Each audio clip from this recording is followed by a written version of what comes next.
What is going on, people? So we have a new update for Epic 7, 11/28 Wednesday update.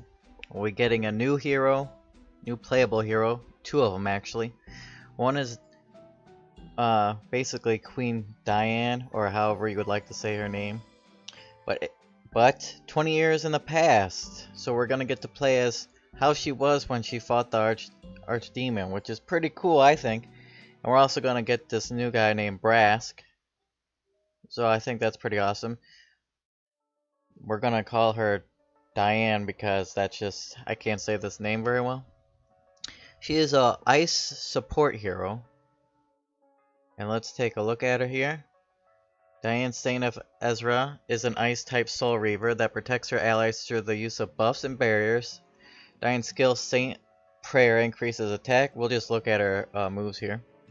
So her first move is Light of Judgment, emits a ray of brilliant light, increases the caster's combat readiness by 10%. Effect is doubled when the caster is buffed, so she casts buffs on her party, which includes herself, so this should be buffed. You should be getting the double effect of this quite often. Her special here is Blessing of the Goddess. With the Blessing of the Goddess covers all allies with a barrier for 2 turns before dispelling 1 debuff. So that's awesome. You get a debuff remover and a barrier. Barrier strength increase proportional to the target's max HP.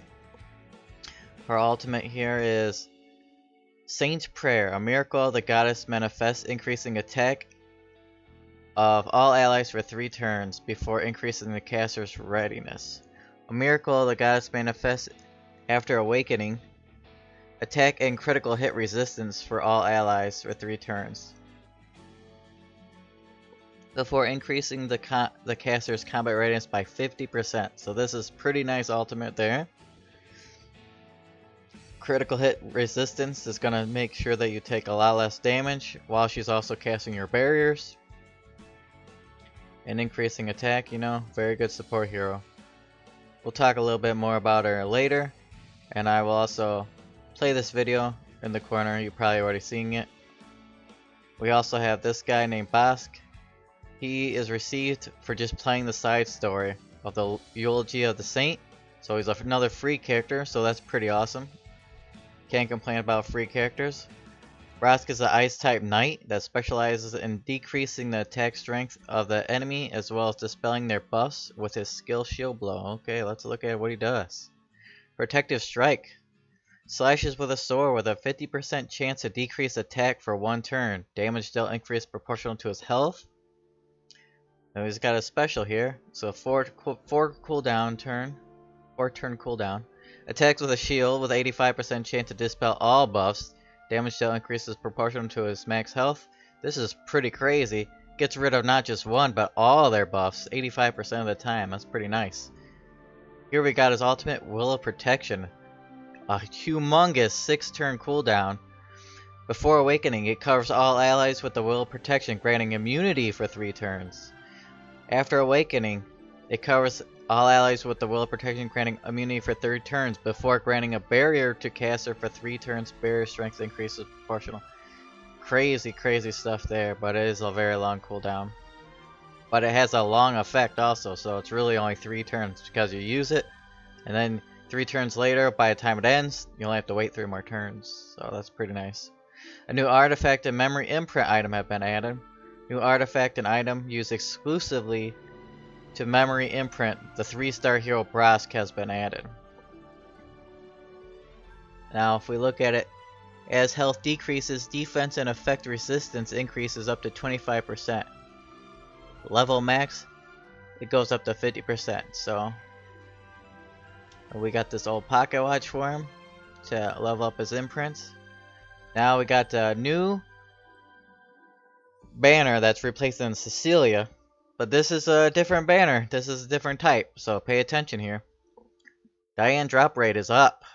During the event period, players will have a high chance to summon her. Please note that Diane is available in limited summon. During her limited summon banner, Diane will be the only 5-star hero that can be summoned, and every summon rate will be increased by 1%. After the event is over, the hero will not be added to the convenient summon. She will not be added there. After the event, the artifact of Noble Vow will be added to the convenient summon. So her artifact will, but she will not. Schedule 11/29 through 12/12. Guaranteed summon system. So a lot of people have been complaining this game doesn't have good rates. Let's see how they're fixing it. The guaranteed summon system will apply to this limited summon banner. Each time the player summons a hero, and summon counter will decrease by 1, starting at 120. If the player has not received a limited summon hero after 120 summons, the next summon is guaranteed to give the limited summon hero. If the player receives the featured hero before reaching 120 summons, their summon counter will be reset. So if you get her on your first one, it doesn't keep going. You will have to then pull on 121 more times to be guaranteed to get her. So at least they have a way to guarantee yourself the summon. I appreciate that. I think everybody will appreciate that. That means if you don't want any characters in the game right now, means if you're saving up for a good reason, because you will eventually get the character that you want if you are saving hardcore. Side stories. The Eulogy of the Saint, set 20 years in the past in the midst of the Archdemon War, is Diane's story. Find out what happened to her and the heroes in this side story.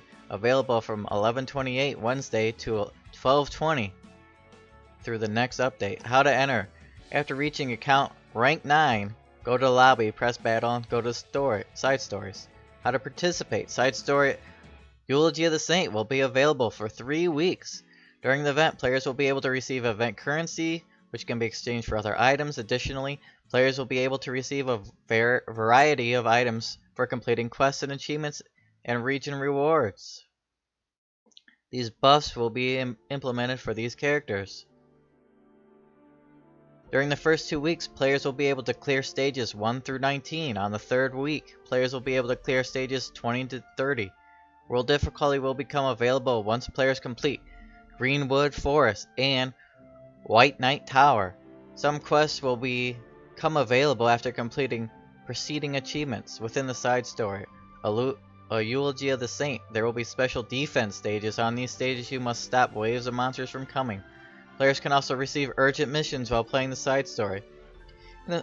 In the side story region, players can acquire 2-star monsters and catalysts. Players can see details about which monsters and catalysts are available. Players must clear all early stages in order to advance into the next stages during the third week. Side story changes. In order to prevent spoilers in the side story, players will not see the names and details of the quests.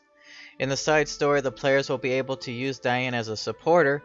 In the side story map, players will move as Diane as on the map instead of your main character like in this last one.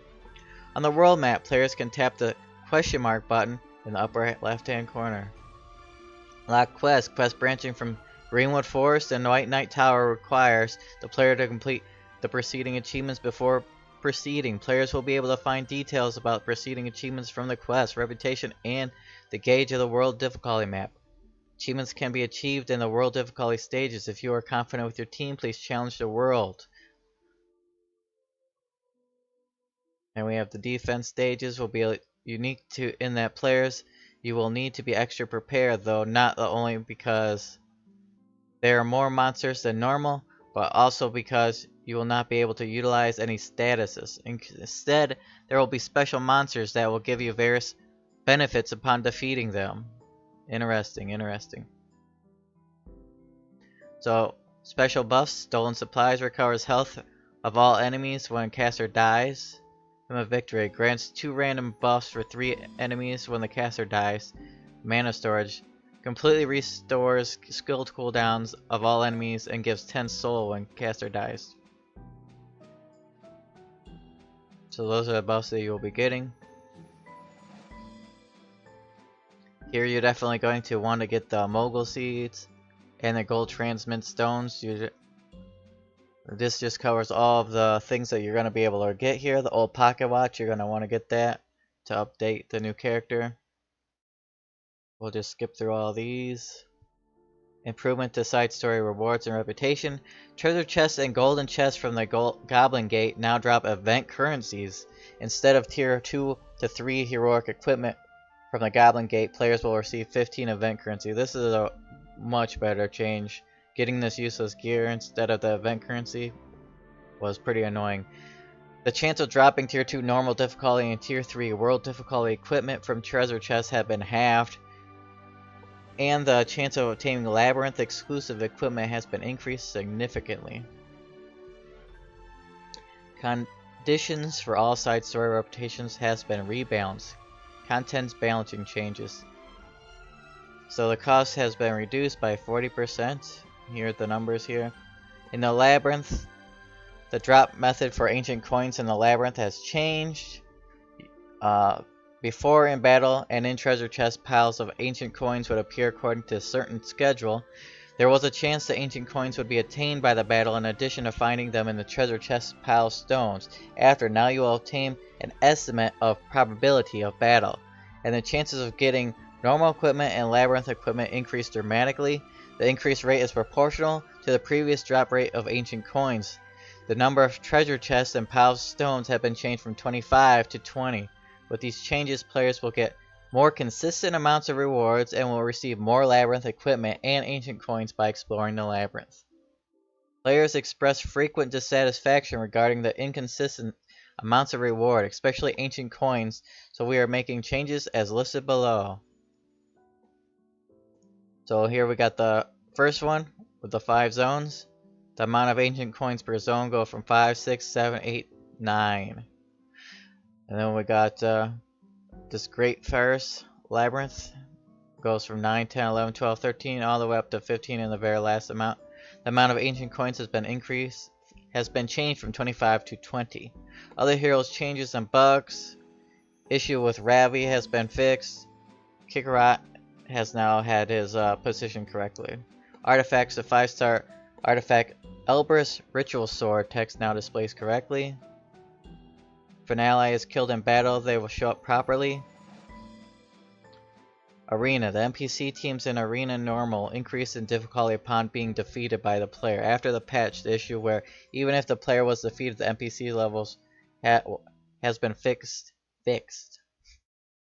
Monsters. An issue in which on level 9 to 10, the Wyvern Hunt, the Wyvern would not do an extra attack when Chloe and each skill magic now has been fixed. On stage 10-4 on the adventure, the boss Ravi skill counterattack has been fixed, so now that properly displays. Dispatch missions. XP has been increased by 6%, as has the gold rewards for dispatch missions. Summons and summon tickets. Cecilia has been added to the convenience summons, and Cecilia has been added to various summon tickets. So you're not missing out if you didn't pull for Cecilia. She will be around still. And that is the patch notes for 11.28. Hopefully you guys found it useful. If you would like to look at this page yourself, I will include a link to it in the section below. I will pin it to the comments section. See you guys later.